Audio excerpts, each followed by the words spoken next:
Breaking news చూస్తున్నాం. Hyderabad Nampally exhibition వద్ద ఉద్రిక్తత నెలకొంది. గేట్ నెంబర్ 1 వద్ద ఉన్న షాపులపై గుర్తు తెలియని వ్యక్తులు దాడులకు పాల్పడ్డారు. మూకుమ్మడిగా దాడి చేసి షాపులను ధ్వంసం చేశారు. అడ్డుకునేందుకు యత్నించిన వ్యాపారులను బెదిరించారు. బాధితుల ఫిర్యాదుతో రంగంలోకి దిగిన పోలీసులు దుండగుల కోసం గాలిస్తున్నారు. సీసీ ఫుటేజ్ ఆధారంగా దాడి చేసిన వారిని గుర్తించే ప్రయత్నం చేస్తున్నారు. వ్యాపారుల మధ్య గొడవలు పోటీ కారణంగానే దాడి జరిగినట్లు పోలీసులు అనుమానిస్తున్నారు.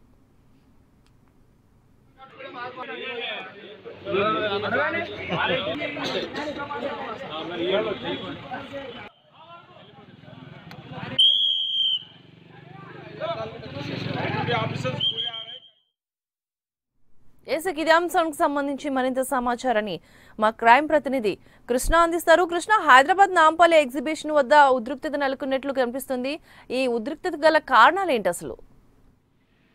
లక్ష్మి, నాంపల్లి ఎగ్జిబిషన్ మైదానం వద్ద అర్ధరాత్రి 1 గంట ప్రాంతంలో కొంత ఉద్రిక్తత వాతావరణం చోటు చేసుకుంది. గుర్తు తెలియని వ్యక్తులు దాదాపు 15 నుంచి 20 మంది ఒక్కసారిగా గేట్ నెంబర్ 1 వద్ద ఉన్న షాపుల పైన కర్రలు, ఆ తర్వాత ఇనుపరాడ్లతో దాడికి యత్నించారు. ఆ సమయంలో వ్యాపారులు అడ్డుకునేందుకు ప్రయత్నించినప్పటికీ కూడా వారిని బెదిరించి మొత్తం షాపులని ధ్వంసం చేయడం జరిగింది. ఈ విషయం తెలుసుకున్న వెంటనే అటు బేగం బజార్ తో పాటు షాయినాట్ గంజ్, ఆ తర్వాత మంగళాట్ పోలీసులు కూడా అప్రమత్తమై హుటాహుటిన నాంపల్లి ఎగ్జిబిషన్ మైదానం వద్దకు వచ్చేసరికి అప్పటికే దుండగులు పారిపోవడం జరిగింది. వారు చేసిన దాడిలో దాదాపు 10 షాపులు పూర్తిగా ధ్వంసమైనాయి. అయితే ఇటీవల కాలంలో చూసుకుంటే జనవరి 1వ తేదీ నుంచి ఫిబ్రవరి 15 అంటే 45 రోజుల పాటు ఈ నాంపల్లిలో ఈ ఎగ్జిబిషన్ అనేది కొనసాగుతూ ఉంటుంది. దీంట్లో విపరీతమైన సందర్శకుల తాకిడి రావడం, వ్యాపారాలు కూడా చాలా లాభసాటిగా జరుగుతూ ఉంటాయి.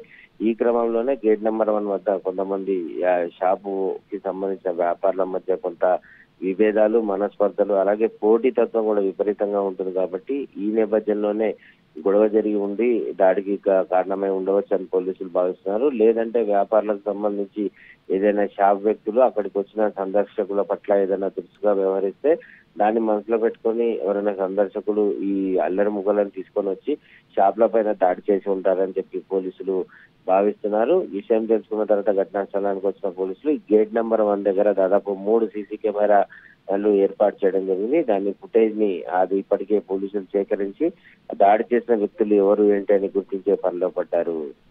కృష్ణ, అయితే దాదాపుగా ఎన్ని షాపులను ధ్వంసం చేశారు? దాదాపుగా ఎంత నష్టం జరిగే అవకాశాలు కనిపిస్తున్నాయి? ప్రస్తుతానికి అక్కడ దాడి జరిగిన తీరును చూస్తే ఇదంతా పథకం ప్రకారమే దాడి చేసినట్లుగా స్పష్టంగా తెలుస్తోంది.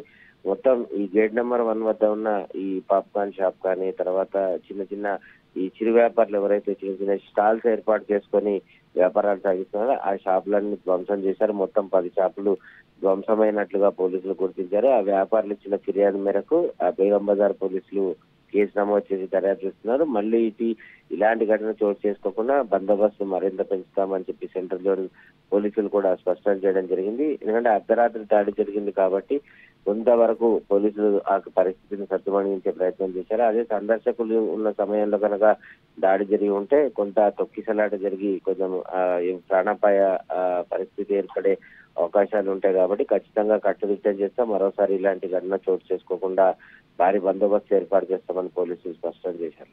అంటే దాదాపుగా ఎంతమంది దుండగులు వచ్చి ఈ షాపుల్ని ధ్వంసం చేయడం జరిగింది? అందులోనూ సీసీ ఫుటేజ్ ఆధారంగా కూడా పోలీసులు వాళ్ళని గుర్తించే ప్రయత్నం చేస్తున్నట్లు తెలుస్తుంది. అక్కడ పోలీసులు ఆ తర్వాత ఘటనా స్థలంలో వ్యాపారులు చెప్పిన ప్రకారం చూసుకుంటే నుమాయిష్ అనేది రాత్రి 1 గంట వరకు నడుస్తుంది. 1 గంట తర్వాత సందర్శకులు, ఆ తర్వాత వ్యాపారులంతా షాపులు మూసేసి వెళ్ళిపోవడానికి దాదాపు 2 గంటల సమయం పడుతుందని చెప్పి పోలీసులు చెప్తున్నారు. 1 గంటన్నర అంటే దాదాపు అర్ధరాత్రి పూట 15 నుంచి 20 మంది వ్యక్తులు ఆ ఇనుపరాడ్లు, కర్రలు తీసుకొని ఆ షాపుల పైన ఒక్కసారిగా దాడి చేశారు. వాళ్ళు అడ్డుకుని ఎందుకు దాడి చేస్తున్నారని అడిగే లోపే షాపులన్నిటి పైన ధ్వంసం చేసి వారు దుండగులంతా అక్కడి నుంచి పారిపోవడం జరిగిందని చెప్పి వ్యాపారులు ఆవేదన వ్యక్తం చేస్తున్నారు.